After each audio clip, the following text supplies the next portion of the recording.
So hello. So today I made my first law of thermodynamics experiment. I made 2 experiments to ensure my observations.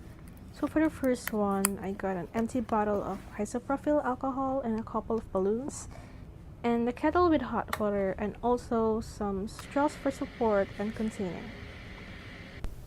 So I put the balloon on the mouth of the bottle and tied it for security. And I boiled water, and then I poured the boiling water in the container which has the bottle supported by the straws, and I also did it with the 3 more balloons. So as you can see, the balloons were filled with air as the bottle came in contact with the boiling water.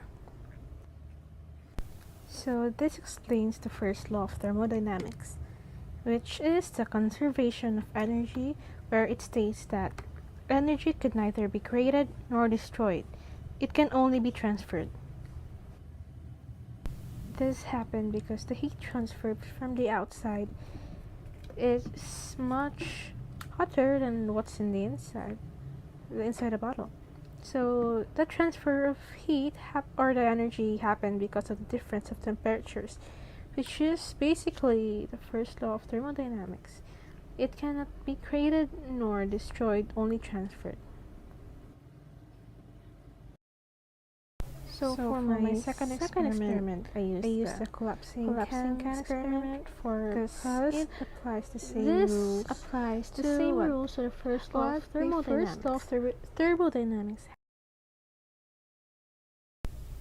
As you heat the can, the air inside the can is filled with hot air.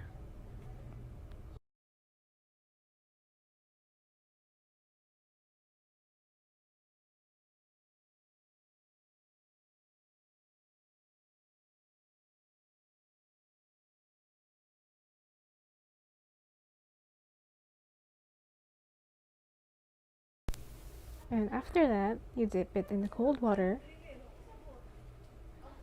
and that happens. So basically, that's all for my experiments, which explains basically all the rules for the first law of thermodynamics, which really is the conservation of energy, that it can neither be created nor destroyed, only transferred.